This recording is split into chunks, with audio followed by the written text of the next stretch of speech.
Hi everyone, thanks for joining. Today we're going to cover our application security labs, and we will be covering the new features that have been introduced, as well as covering later on any sort of or additional features that we are planning in the next few months.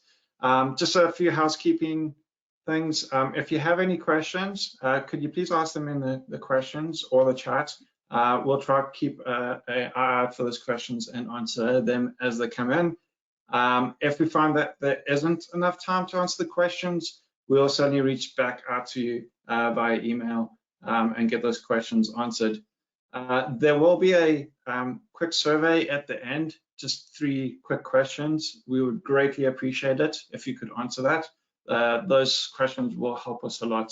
And then lastly, this session is going to be recorded, and the recording will be made available probably sometime next week via our YouTube channel. So yeah, diving in, as I said, we're going to be covering all of our application security labs, as well as covering a quick overview of the recent Osterman report that was published, and then finally covering a really exciting new feature that we have just made live today. So just a bit about myself. I'm Sean, I lead the team, help drive the content and strategic direction of the labs that we develop in our application security offering. I've been involved in application security for around about the last 8 years and quite passionate and active in the community regarding application security. So, why does application security matter? This is obviously a really important question. It's one of the reasons why we have our labs. And I think one of the things we need to do in order to answer this question is take a step back. And I love looking at things like SQL injection and cross-site scripting. If we have a look at cross-site scripting, it's been around for literally decades. These are extracts from the Wikipedia page on cross-site scripting. Microsoft noted it at the beginning of 2000s, and even before then, in the 90s, cross-site scripting was around and actively being exploited. We're now in 2021, so at least 21 years since cross-site scripting has been well known about. So we've known about this for decades, yet we still see it popping up time and time again. These are all the OWASP top 10s from 2003, from its first inception, to 2017, the current OWASP top 10, and cross-site scripting has been in every single one of those. So to me, it's not a issue that we don't understand the problem. There's something else at play.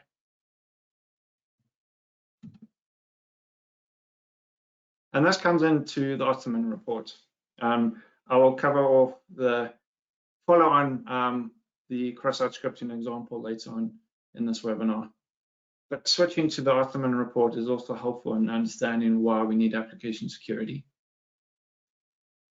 This here is a result of the survey. So the Osterman report was a survey sent out to larger organizations, covering both their security teams and their development teams, asking several questions around security and their development practices. One of the things that was quite worrisome is the 81% of combined development and the managers releasing known vulnerabilities. So releasing software, code and software with known vulnerabilities in there. And this isn't their fault. There are several reasons for this. But I think one of the biggest reasons is perhaps they're not aware of the impact that those vulnerabilities may carry. And this largely comes down to a lack of understanding, a lack of awareness, a lack of knowledge of some of these vulnerabilities. Another worrying figure was the only 27% of developers viewed security as part of their responsibilities. This is perhaps not uncommon or unknown. Security is not my responsibility. So again, the lack of awareness or understanding of what role developers can and have to play in the security of applications and the code that they are producing. And perhaps the biggest trend that we've seen in the report is simply not enough time and resources. So many of us are aware of shift left. So for those who don't know what shift left means, if you look at a development lifecycle and you look at the timeline, you have planning and design all the way on the left. And as that application moves along the right towards deployment and maintenance, we want to have security baked in at the early stages. And this is really important.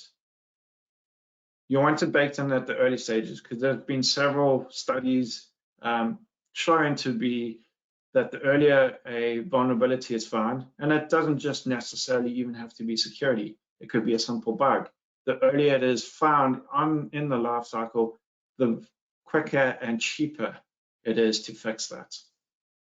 We also have a problem, not a problem, but the whole shift of the way we develop applications is changing. In the past, we had these big monolithic releases, and that was fine. You could allocate a security team a month or whatever it took to test those new features end to end. We now move into a stage where we've got CI/CD. Changes are going out at a rapid pace. They're no longer being bulked up and released in one big chunk. They're constantly being released, sometimes on a daily basis. So having a security team do that, it will become their full-time job. And this is likely only going to get more and more of a problem. Combine that with the increased need for businesses to be a lot more competitive with one another. Developers are facing less time to fix these vulnerabilities. So the earlier on we can capture these, or even rather prevent these sort of issues, the better. And one of the other things that was a surprise to me, at least, was the disconnect between management and their reports. And this is worrisome because ultimately security and the security culture needs to come from management and filter down. So if there's a disconnect between the two, that means the message is perhaps not reaching either their reports in terms of the need of doing security and the importance of it, or their reports perhaps not fully understanding that sometimes security is not always done where it needs to. As I said, the under-resourced issue is a common theme. The other thing that stood out is the sharing and gaining of knowledge, especially newer sort of vulnerabilities, that is lagging behind. If you look towards the way we've done it in the past with traditional training, with perhaps a classroom-based training, you would spend a week going through this training. Now, as I mentioned, developers are being required to do more and more training, release more and more features at a faster pace. So for them to take a week out of their time to do a full training may be difficult. And you combine this with the fact that some of their training may be slow to catch up to newer vulnerabilities. They are not getting the information and training that they need, the now kind of part of it. So having training and allowing those developers to gain access to the knowledge at a pace that they can fit into their schedule and making sure that information is as up to date as possible is really important. The other thing that stood out in that report was security teams not having full faith in their organization's SDLC. And some of this is perhaps down to a misunderstanding of the pressures that developers are under, the lack of resources. But also we need security teams to work with development so they can help development improve their SDLC. And then everyone can, well, certainly they can have input into that SDLC, and that will allow them to have better faith in the SDLC, as well as improve it, have a stronger software, more secure software, which ultimately helps the organization's customers.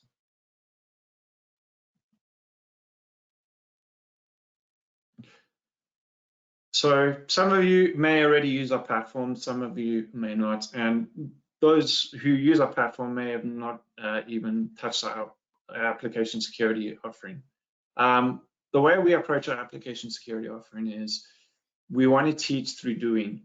So we use real applications that have real vulnerabilities in them. So it's not just a hypothetical situation. There are actual real vulnerabilities that we're introducing into these applications. And we then get the developers to fix those. We provide them appropriate information that they need, and then they have to go off and fix the vulnerability. But that's easy to do. You can just simply stop the application and prevent it from working. Vulnerability fixed, right? Well, that's obviously not the right way of going about it. So we want to make sure that while fixing it, the application still maintains its functionality, because ultimately that's what's going to happen in a real world. You have to both fix it and not break things. The other thing that we want to cover is the full SDLC. So often some of the training around application security is purely focused on development teams. And while developers and development teams are a vital part and a significant part of the SDLC, they are not the only players in that process. There are other teams such as your QA testers, your operations folk. Those all play an important part of an application and the security of the application. Think about it. If you have the most securely developed application in the world, but it gets put in production and has misconfiguration, that application is no longer secure. So you need everyone to play their part, ensuring the security of the application. The other important part is the why. Why should I be worried about this vulnerability? What does it mean? And I'm not going to cover too much now because we'll be covering this in a bit, but actually walking through, showing what an attacker would essentially do, the impact of that vulnerability. What does it mean to exploit that vulnerability? I'm going to shortly demonstrate the work that we've recently taken to enhance our lab framework. We had great labs before, but there's a lot of work gone into both the back end, the way those labs are presented, as well as the actual content within those labs.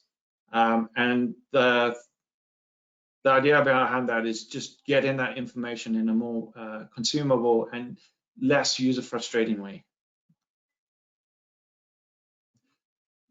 So just quickly covering some new series that we've released. We've recently released our Python Advanced set of labs. So this takes our number of Python series to 3. We've got beginner, intermediate, and advanced. The difference between the beginner, intermediate, and advanced is I like to be a journey. Not everyone is equal. Not all developers are equal. We have developers with different experience. And that's what I mean by not all developers are equal. So we have some developers perhaps leaving university, and this is going to be their very first job, or even leaving a coding course, and this is going to be their very first job. The last thing you want to do is throw them into some sort of knowledge awareness tool that's going to take them the best part of a week to try to solve one lab. Really frustrating and ultimately not really helping them. So we want to allow them to have a journey where the labs that they do pertain to their skill sets, their current position and knowledge of where in their career. So the idea being beginner labs are going to be very walkthrough type labs, making it as frictionless as possible, focusing on the key concepts of the vulnerability, for example. And then as they gain experience, they can move along. So the intermediates may give a little bit less information, but it'll still give some information. And then the advanced labs may give little to no information or cover a really advanced topic. So we want to try to cover the entire development team, being aware that, as I said, not all developers are equal in terms of experience. The other recent series that we've released and really excited about is Node.js. It's our first JavaScript specific series that we've released, and there's more to come, as I'll cover right at the end. And yeah, as I mentioned, this is following our concept of taking developers through a journey. So typically when we release new languages and frameworks, we'll start off with the beginner series, because we don't want, say for instance, a junior having to do some advanced lab. That's just not going to work well. So we'd rather focus on the beginner and then work our way up.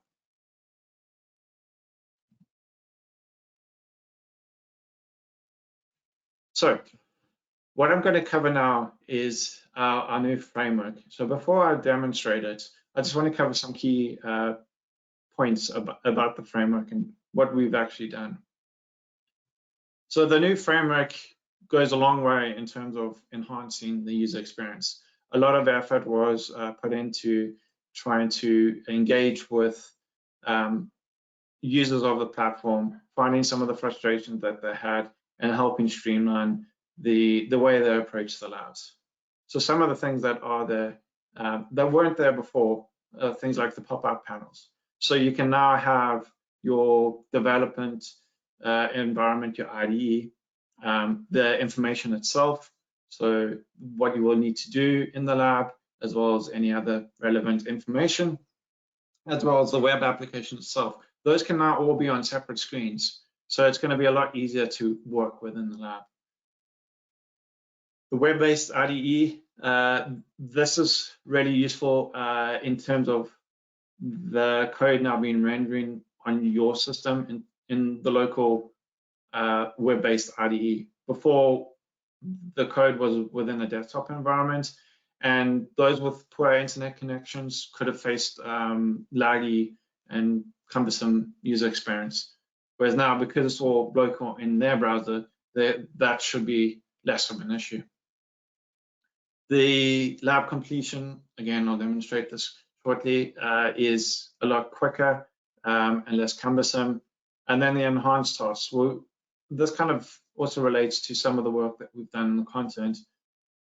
We've taken a more structured approach to our tasks and trying to make those tasks a lot more relevant to the actual lab itself. Walking through the user through the tasks that they need to do in the lab. And as I mentioned, we've enhanced the content, and we've also enhanced the structure with it. So it's now following a structured, standardized format. And we include some really important sections in there, such as the impact. Why should I be worried about this vulnerability? What does it mean to me? What does it mean to my organization? And backing this up is where we can find real world examples. So it's no longer, hey, this may happen, this can happen, this has happened, and these were the implications. This was the results. And a summary. Sometimes people just want to dive in and maybe quick to rather just skim some content. So we've created a summary that allows them to gain the least amount of information required to complete the lab. The other thing that we've done is we've standardized the applications that we use within our labs. So going forward, you'll notice at the beginning at least 2 applications. The idea behind this is if you're working in a language that you're familiar with, and then you want to switch to another language, if the applications are same, that may make that transition a bit easier. So I am now going to jump into a demo. So what I'm going to demonstrate here first is the current framework that's in place. Some of the labs have been migrated over to new frameworks. So the labs that, or the series that have, or the C# series, the Python labs, the Node.js, and Ruby. Java is currently in progress. The first set of those is the beginner labs, and those should be dropping in the next few weeks, and then we'll follow on with the rest of the Java labs, and then the last set of labs to do is PHP.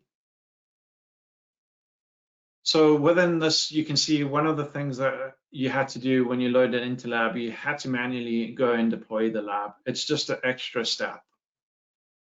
As you'll see, that's kind of gone away. That is gone away with the new framework. Other things is the user interface has been cleaned up a lot. The content itself within another tab, overlaying some of the existing web application, and then the desktop IDE. So again, you have to open it up. You have to go into the IDE, and then you get the code, and then you fix the code, and then run the deployment again. If we switch to the new framework, you'll see that this has largely been modernized, as well as the approach is a lot more fine-tuned for user experience. So the summary itself is there. It's one of the first things that are presented. As I mentioned, you can pop it out. So now it becomes another window that if you have multiple monitors, you can move it to a different screen. You can then also bring it back in. The tasks itself are now further defined, trying to instruct you the explicit things that you need to do in order to complete the lab. Credentials are in a new tab, as well as the ability to copy them to the clipboard, just saving you some extra steps. The content itself, as I mentioned, there are a few new fields that we've added, or sections, and some of those are, for instance, the impact that I mentioned, description about the vulnerability, what you need to do to fix the vulnerability, how you can detect the vulnerability, the real world example, including the impact and the cause of the vulnerability, and then further reading, as well as further details about the lab. Now, the preview is where the application now resides. It's also a lot cleaner. You have these working and secure, both visually in terms of colors. Unfortunately, they are looking towards those who may be colorblind to try to do a better job with it. But yeah, at the moment, there are the secure and working fields there. And then the code editor is now web-based, a web-based IDE. You also notice in the Java labs, we have switched to Maven. This tries to modernize it and bring it up to a more real-world scenario.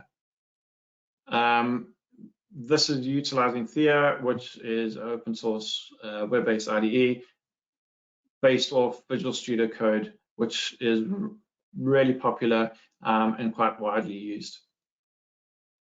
And then to actually run the test the code, you now click on that button and it'll test the code. Now, in order to show the fix itself, when you run that and go test my code, it will detect if the application is both working, so functionally it is doing what it's supposed to, as well as that the vulnerability has been fixed. And only if those two criteria have been met, the lab will complete. In the past, it would have presented you a token, which you then had to put into a tasks question in the the right-hand pane. It will now automatically complete the lab and collect your points.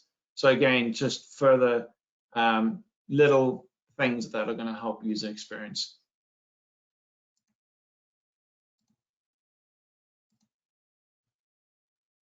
So carrying on my slides.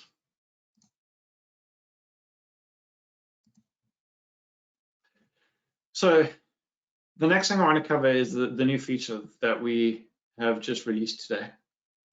So coming back to my XSS example, I've put this here. Excuse me. I put these checkboxes here because if you go look at most training material around cross-site scripting, it's script alert script. That's what we say cross-site scripting results in alert box. That's the message that we often get across. So you can quite rightly imagine that a developer, when they see a cross-site scripting vulnerability, they may think, well, the worst thing that's going to happen to my users is they get annoying alert box pop up. We're not showing them the impact, the real impact, what an attacker could actually leverage that cross-site scripting to do. They could do things like redirect the user to a malicious login page or phishing login page.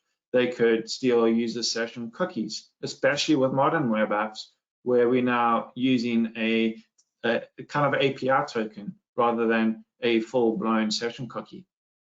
Or they could do even things like browser exploitation framework, beef hooks. Now, for those who don't know, browser exploitation framework is a tool set that's effectively a command and control for a user's browser.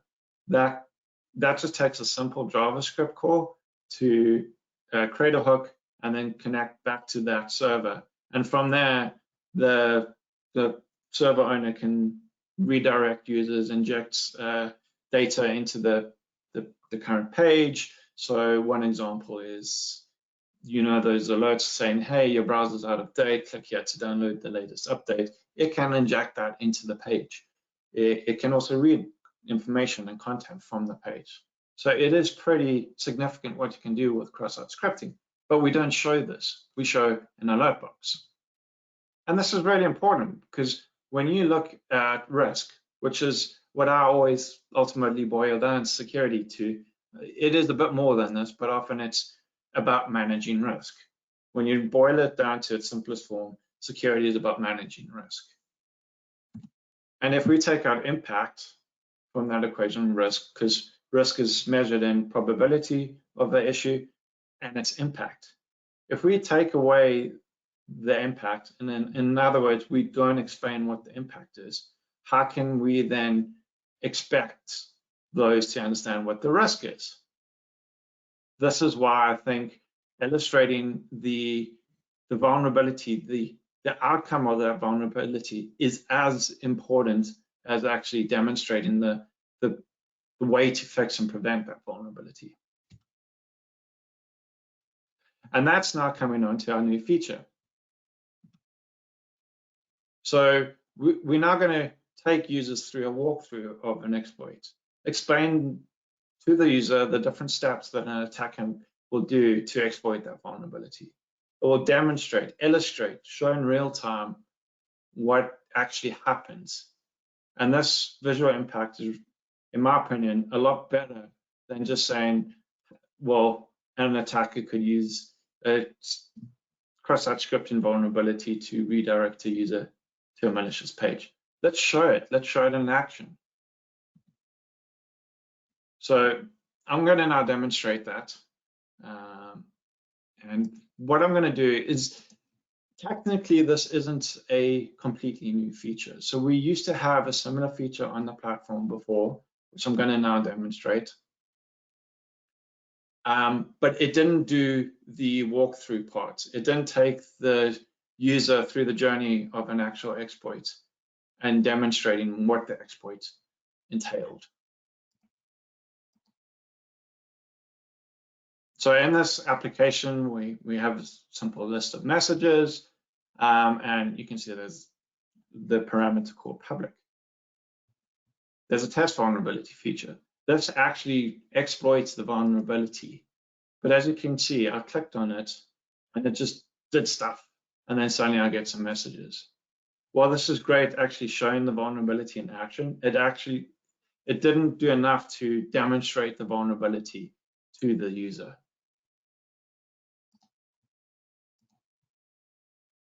So I'm now going to switch to a lab that has this in.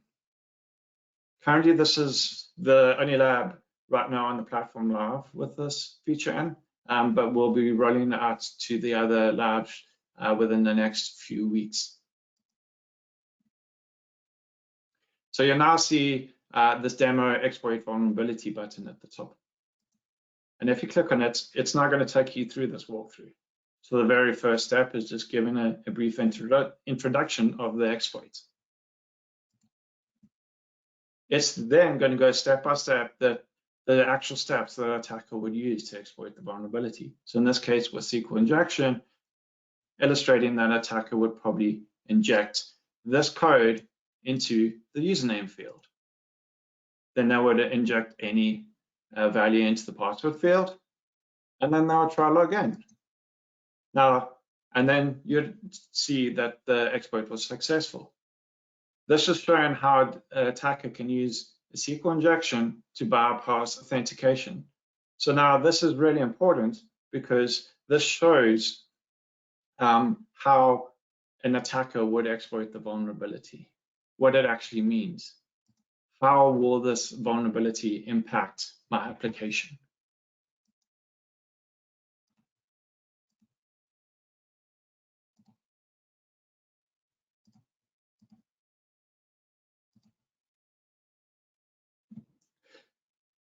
So I've covered what we've done. Looking forward to the next few months, what's coming. So we've got more Ruby labs coming. There's additional Ruby beginner labs that are going to be released very shortly. And then we're going to be planning out the next series, so the Ruby Intermediate series. We've also got Angular coming. Those will be coming in the next couple of months. React is going to be released in the next couple of weeks. Those are very close to being completed. And then finally, we're also going to be looking towards Go, a new set of, or at least the initial set of, or this initial series on Go that will be covering the beginner labs on that language. So I've been looking at the list and I don't see any questions. Oh, sorry, there is a question. Will there be any C++ labs? Yes, there certainly are some labs planned. Those will be likely coming at towards the end of the year, perhaps the beginning of next year. So I'll just give it a minute or two, see if there are any more questions.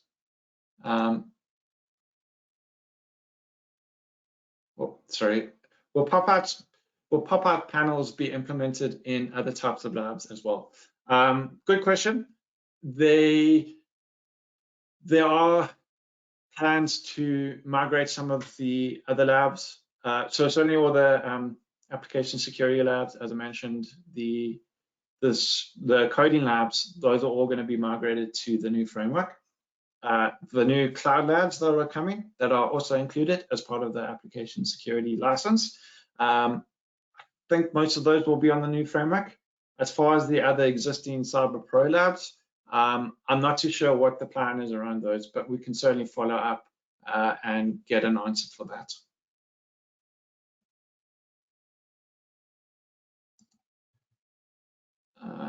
Just trying to see if there are any other questions. Cool. All right. I don't think there are any other questions. Oh, sorry, one more question. What was the name of the framework you mentioned? I think it's if you were talking about the Beef browser exploitation framework. You can actually download it and run it yourself. Just be careful because they'll, especially if you're in your corporate environment, they'll probably set off a whole bunch of alerts. It is housed on GitHub. Yeah, and it's basically a web server that you then use JavaScript to connect to, and then it can do its magic. So that is the browser exploitation framework. If you probably search for something like Access S and Beef, it will probably show up in the results. There we go. Sorry, I was trying to get this better exposed. So another question, can I code with these labs? Oh, can I learn to code with these labs? We typically don't focus on teaching how to code. We more focus on actually secure coding. So to answer that question, Probably not. A lot of these labs, we expect you to have some understanding of the language before you begin. Next question, with current lean developments, has the focus on speed risk the security of development further than with XP and other styles? I certainly view, well, the way that we've sped up development has changed things at very least. One thing I think it has greatly increased the need of is automation. That's a good thing. Automation can be very good at many things. And I think forcing our hand at it is a good thing. But if you don't have automation in place, that's probably going to be a really bad thing with the speed. So if you've done what's needed, so incorporated primarily automation tools in your SDLC, I think it could play out quite well. Yeah, there was a typo. We'll fix that straight away. Thank you for pointing that out. Are the new labs going to cover the same vulnerabilities in each language, or are you going to include some different, language-specific ones? So the way we approach labs is we want to cover them broadly speaking the same, but we do realize there are going to be some language-specific nuances, and where those are, we'll certainly include those into language-specific labs. Are the new labs going to cover the same vulnerabilities? Sorry, that's question to be answered. Do the beginner intermediate tracks have replayable content? Would it benefit to take the training a year later? So you can do a lab as many times as you want to. The only thing is you only get the points for the first iteration. So yes, they are replayable, but you would only get the points once. Any plan to release intermediate and advanced modules for security tooling? Most definitely. We will have those probably at the beginning of next year, maybe even towards the end of the year. And the same for secure testing. For labs and topics about web pen testing, is it necessary to understand the programming languages like PHP, JS, JavaScript, and HTML? It depends. If you got access to the source code, having knowledge of the language can be beneficial. But if you're approaching it from a kind of black box type testing, you're not going to have access to the source code. So perhaps having a good solid understanding of the language is probably not going to be that useful. But if you know, maybe with, say, I don't know, PHP might have some quirks that Java might not. In that context, it might help a bit. When are you going to have more dev roles available on the platform? We're going to redo our roles and make them more applicable. So that's coming. At the moment, they kind of relate to the series directly. We want to address that and make sure that they're more applicable to organizations. Just trying to see. So the last one, with that issue with freezing within certain labs, we can get that answer out to you. How long does access to Community Edition last? As far as I know, there are no time restrictions on the Community Edition. We may change labs around those, but at the moment, there are no plans, at least in the short term, for changing the labs, as well as changing access to that version of the platform. Are there any labs on later CVEs? Yes, we do have some labs related to CVEs. They are not application specific. Those are more related into our Cyber Pro license. We are looking to perhaps have some section within application security that may cover some latest CVEs. And yeah, that's coming at some point. Do you have a plan to add Spanish translation in your front end? That is the answer I have to take offline and try to get an answer for you. Just trying to see if there are any more questions. Just give it a moment or two. If I missed your question, I apologize. I'm just trying to read it on a new platform that I'm not familiar with. If I did miss a question, we'll certainly make sure that we try to get an answer for you. Give it a couple of more seconds and then call it a day. See if there are any more questions.